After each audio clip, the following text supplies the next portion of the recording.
keynote session on the measure of customer experience. And this keynote session is by Mr. Nicholas Kontopoulos as a global head of fast growth markets and marketing innovation at Hybris Software and the customer engagement and commerce business at SAP. Nicholas Kontopoulos harnesses over 20 years of professional experience built across multiple industries and geographies to develop innovative and variable business strategies as a part of SAP Global Customer Engagement Solutions marketing team.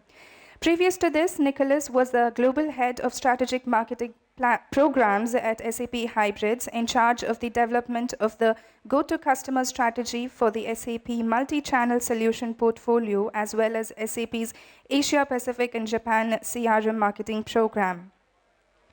At SAP, which acquired Hybris in August 2013, Nicholas held a number of highly strategic roles within the CRM line of business, including Global Senior Marketing Director for CRM Sales, Global CRM Business Development Director, and EMEA CRM Business Development Director. Passionate about challenging the status quo and management dogma that stifles the creative thinking process that's paramount to delivering amazing customer experiences, Mr. Nicholas ensures that customer experience is core business ideology at the heart of the brand. Ladies and gentlemen, please put your hands together and welcome Mr. Nicholas Kontopoulos. In the universe. Yet as simple as a smile. It's making a new friend on the first day of school and being there on the first day of her new life. It's hearing Daddy for the first time, or I love you for the 100th. It's a great conversation, an instant shared in the company of strangers, a smile that makes us feel we're not alone. Moments that pass in seconds, but stay with us forever. The most powerful connections are personal connections. At SAP, we connect people to rewards that enrich, to experiences that matter, to each other, and to companies like yours. Isn't it time you connected with us?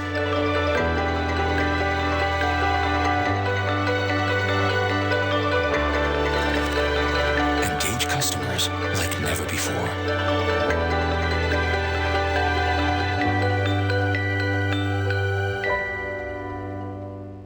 My name is Nicholas Kontopoulos.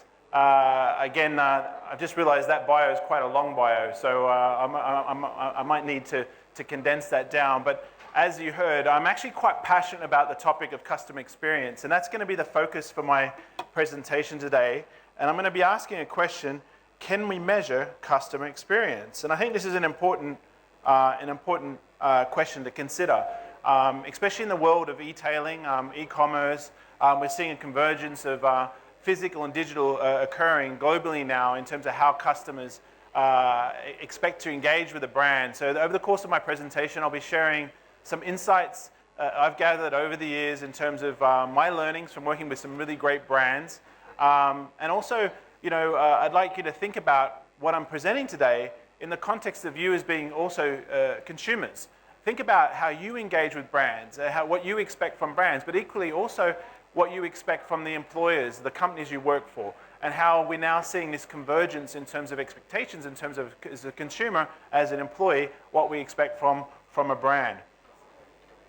Okay, I'm talking about customer experience, and I've just delivered you what is a poor start to your experience today. So I'm going to hopefully now ramp it up and have you walk out going, wow, that was amazing, yeah? So really apologize on that, and thanks to the team for helping me there and coaching me through that. For those that want to follow me and talk about the experience you just had, Nicholas K71 on Twitter, so be kind to me when you're tweeting about the poor start. People fascinate me. So the topic I'm here to talk about today is really about people. Yeah? Again, the video at the start was about connections, connecting with people. That really is at the heart of what we do as a business. And customer experience is really at the heart, people are really at the heart of customer experience.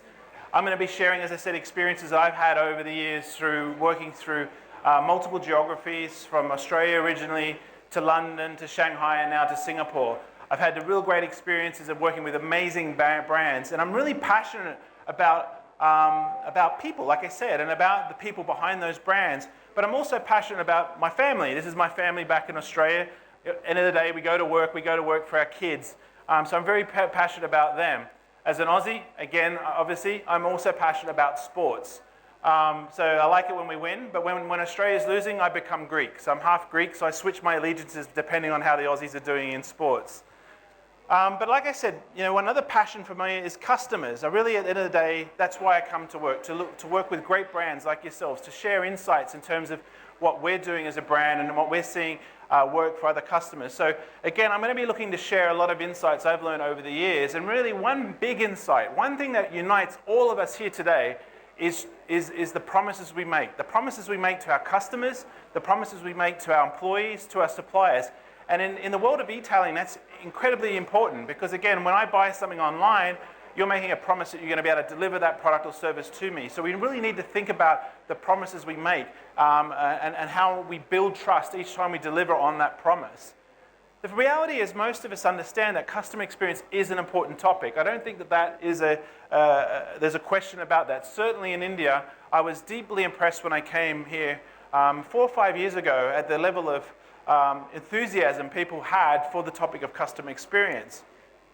And the reason it's becoming important because, again, if we look at the S&P 500 in the US, since the 50s or 60s, we've seen a compression in the lifetime of companies, yeah? So they've gone from an average age of 60 years to 15 years. So it's becoming tougher and tougher as a business to compete.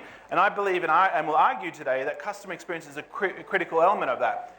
And it's not just Nicholas Kontopoulos' point of view. Again, the data shows this. We're seeing this from different research houses. In this case, 89% of marketing experts expect to compete primarily on the basis of customer experience by next year. That's from Gartner. Forrester, 73% of companies say improving customer experience is a #1 priority for their organization. That's Forrester. So customer experience is fast becoming table stakes. It's a new battleground for you and I to compete on in terms of how we differentiate ourselves from other brands. But how do you measure something that's ultimately qualitative, yeah? Such as customer experience? I mean, ultimately, customer experience is very personal. The way you and I view an experience is different. Yeah? Some of you would have been very frustrated with that start that I had in terms of the tech failure. Some of them would have sympathized with me. So again, how we view that experience is very different. Take, for example, this photo. Prince William and Duchess of Cambridge's newborn babies. The Duchess took the photos and shared them with the public. If I was to ask you what you felt, I'm sure a lot of you would say, yeah, feel joy, happiness, maybe remind you of your own kids and the experiences you had.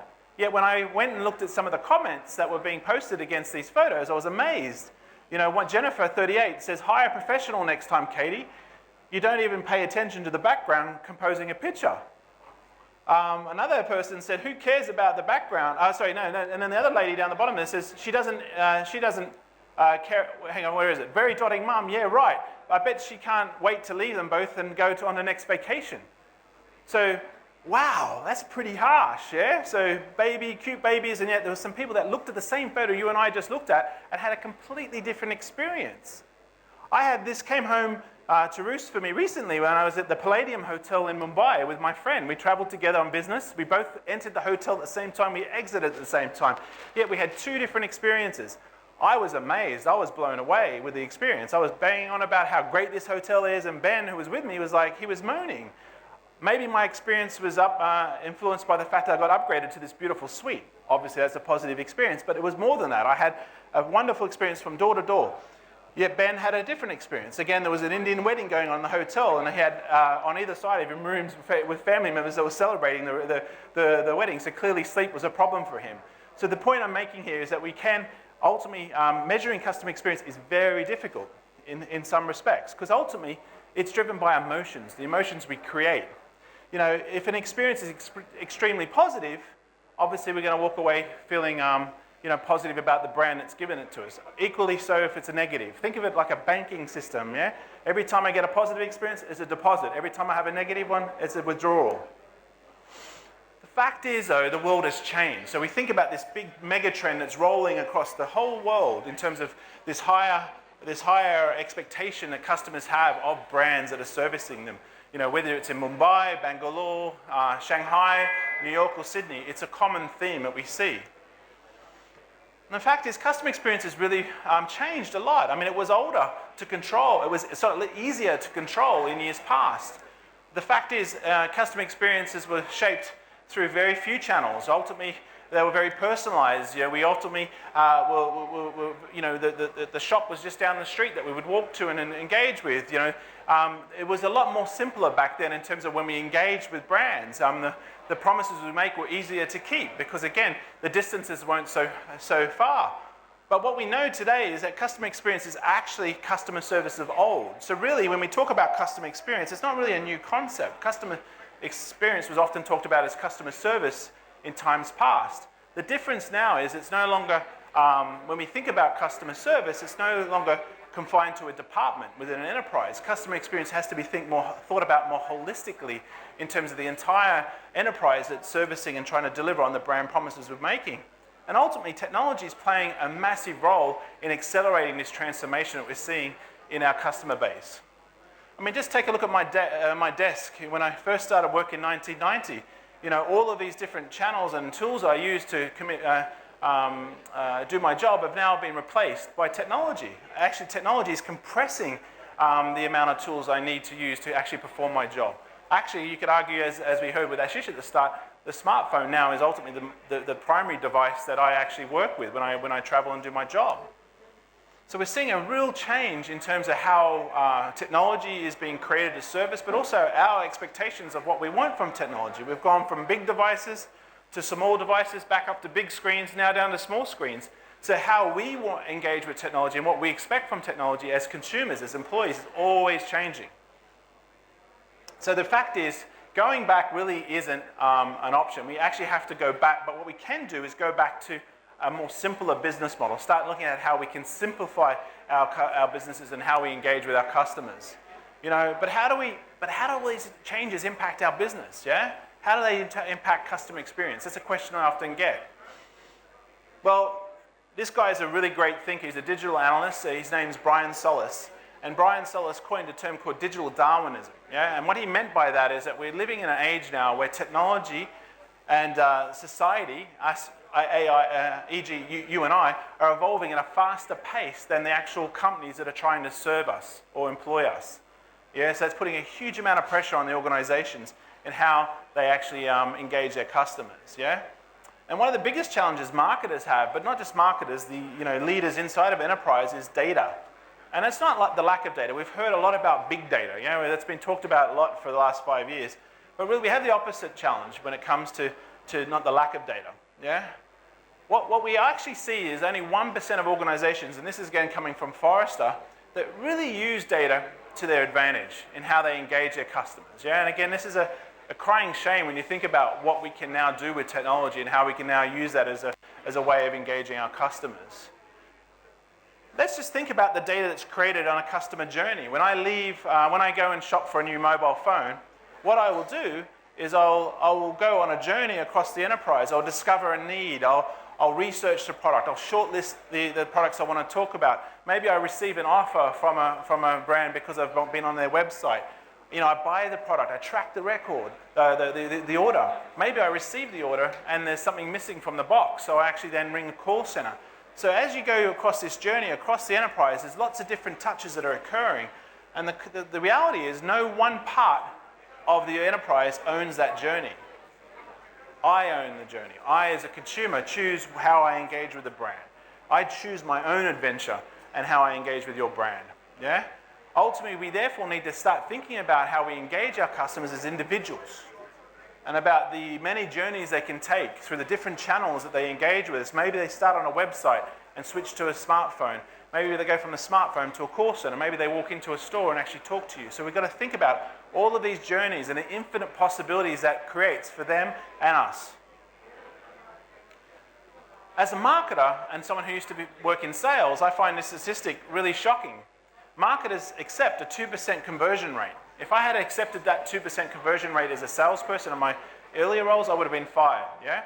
that's not acceptable anymore. Yeah, we need to understand why the other 98% aren't engaging with us. So again, this is where we need to start thinking about how we can use data in a way that can drive us better insights. And we're now traversing into an age of contextual marketing. So again, I'm sure you're hearing more about this idea of contextual marketing. And what is contextual marketing? Well, really, it's the process of, or practice of, personalizing your business and your engagement models with customers, so that you can target audiences with their specific insights on who they are, where they are, what do they want to buy, need, or do. So again, contextual marketing is about really understanding what's driving our customers and what behaviors are they exhibiting that we can actually, through the use of data, get a better insight in terms of how we tailor our offers or services to them. Really, if you think about the challenge we have and the talk of big data, I actually think we're now in the age of dark data. The real problem is dark data. What's dark data? What's Nicholas talking about here? Dark data is all the data that's trapped in the different silos of our organization, with marketing, sales, service, manufacturing, supply chain. Each of these departments and organizations is creating data that could be really useful in helping us contextualize our engagement with our audience. So again, I think we need to look at how we use this data in a way that really actually helps us create better engagement models. Now, I'm sure you guys have heard of Uber, Netflix, Airbnb, and Facebook. These businesses aren't in the transportation, entertainment, travel, or networking businesses. Vela here argues that they're all in the data business. They all ultimately are software companies. They all think like software companies, and they're really transforming industries by looking at how they can use software and data to really engage their customers with whole new propositions that really is fundamentally creating revolutions in industries that they operate in. Really, through data and through intelligent use of data that we're getting through the different channels, we can start better understanding our customer journeys. Yeah, this is where, again, I think there's huge opportunities. Just as we as consumers have been empowered with technology, now as a marketer, as a seller, as an e-commerce vendor, representative, I have now got equally just as much opportunity to leverage technology so I can better engage you as a consumer. I'm going to skip the video because I had there because we have time. But a great brand that I think, I'm going to use a little mini case study here, T-Mobile. I think these guys are a fantastic example of a brand that really understands how it's using data to its advantage. So I'm going to play a very short video here. So if we can have the audio, please. Audio? Sound? Yep. Sound?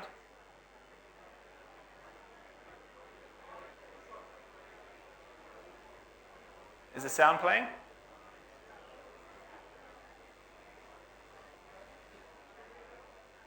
All right, I'll talk to what's being shown here. So basically, T-Mobile have done a customer journey mapping that helps them understand what their customers are, how they're engaging with the brand across different channels. And as a result of that, it's enabling them to start identifying key moments. What are those moments when they engage with our brands where there's a real opportunity for us to engage that customer with an offer that's relevant, contextually relevant to them? So again, this is where we're seeing a lot of great opportunities for brands to actually reimagine how they engage their customers with the use of technology and also the integration of different channels coming together to create those powerful insights that enable them to operate more effectively. So I'll move on. Great examples of other companies that we're working with. So at our booth today, you can come and learn more about SAP Hybris solutions, where we're delivering powerful commerce solutions that enable you to really architect amazing customer experiences, but ultimately drive tighter integration between the back office and front office. So H&M, Target, these types of brands are working with us globally in driving those experiences and really powering those experiences. But they're doing that, and these brands are starting to use technology to their advantage. So again, SAP Hybris Marketing Solutions, which is a really cool tool that's been really a new application that we've built that is built for the age of big data or dark data, really provides us opportunities now to take all this data, all of the touches we're having with the customer, and really analyze what is that journey they're taking with us across the enterprise and ultimately resulting in us buying. Are they coming through a web channel? Are they coming through the phone? Are they coming through a retail store?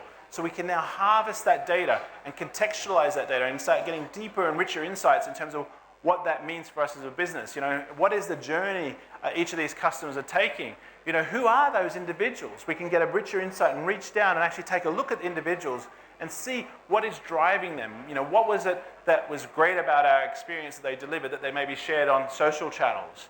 Which customers are not profitable customers for us? So again, is Nicholas Kontopoulos actually a service drain for us? Is he someone we really don't want to start targeting and maybe pushing through, suggesting he goes to another brand? So again, we can use this data to start really stratifying the data and getting richer insights in understanding who we want to target and start building campaigns around those insights. Yeah.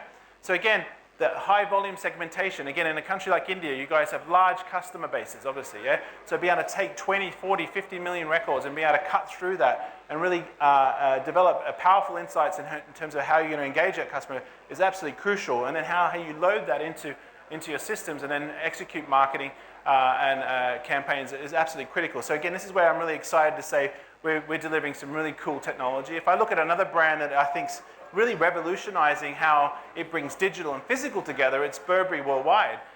Burberry embarked a few years ago on a journey to really reshape its customer experience that it delivered. This is obviously a traditional brand, a bricks and mortar brand. And what they did, they actually went out and looked at how they could blend the digital and physical worlds together. So if you walk into a Burberry store or you go to their online store, the worlds are very, very blurred. And ultimately, maybe I engage with them on our e-commerce site and I want to try out a new trench coat. I can go online and actually organize an appointment to come in and try that on in-store. So again, I think this is really a great example of a brand that's understanding the importance of bringing those two worlds together. And actually, if you look at their financial results as a company over the last 5-6 years, they've actually performed really well. They've been growing at a rate of about 17%. But what's even more impressive about that, their profitability is tracked with that as well. So at the start of this presentation, I asked, can we measure customer experience? Well, in the traditional ways that we've done it, I don't believe that works anymore. We do need to look at using data as a way of getting better ideas of what those discrete moments are, what the behaviors are that our customers are exhibiting.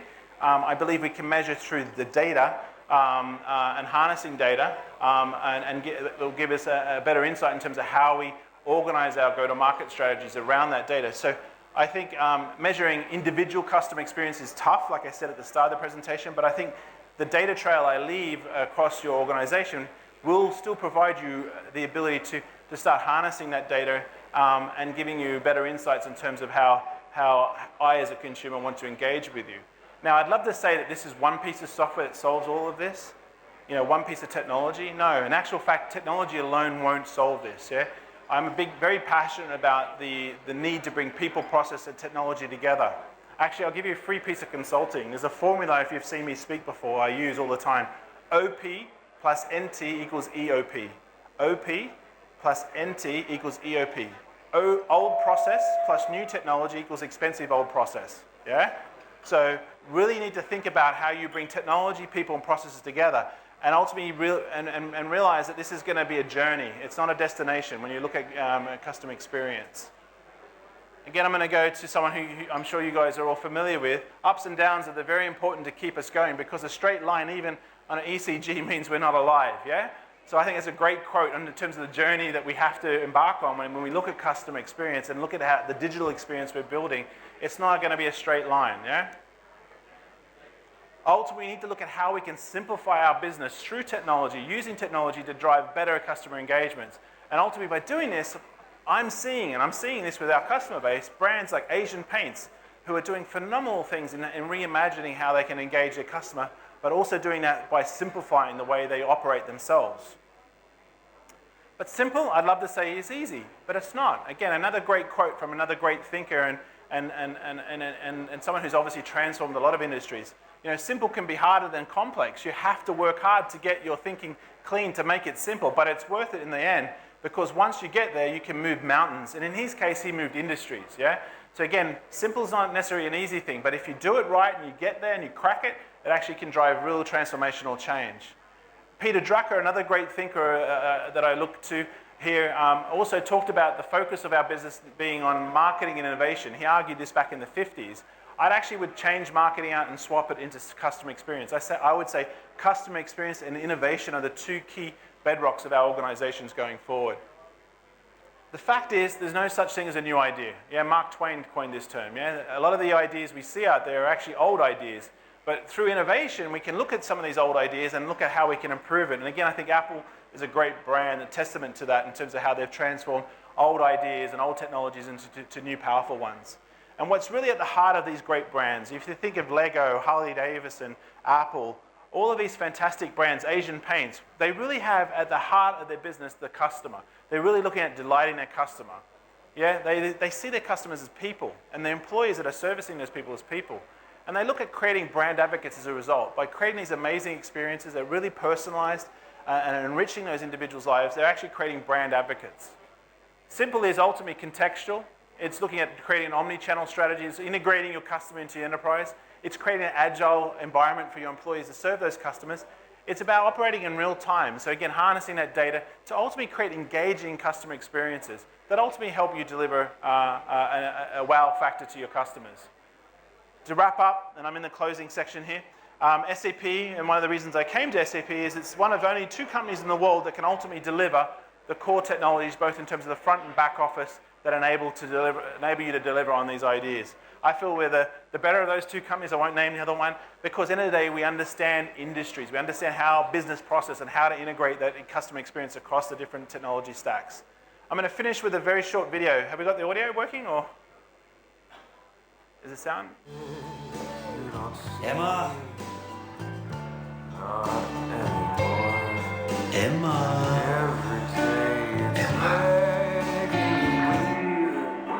Emma. Paper has a big future. New Kitten Soft, now bigger and softer than before. So why am I showing you toilet paper? Because I think that video is great, because it's about demonstrates 2 things in two cases. For me, it connected with me because that's my wife and I. I'm a digital guy, she's the analog person, yeah? So it connected with me. But I also love the story there that ultimately the world is about digital and physical. It's about bringing those 2 areas together. My challenge is for you, don't wait for your CEOs to figure this out. Go out and start looking at how you can drive this transformational change. Don't wait for permission. Find people that are passionate about this in your organization. Build a tribe around that and ultimately start driving the change that's required in how you harness the data that's in your organization, how you harness the collective intelligence of the organization to really engage with your customers in new ways.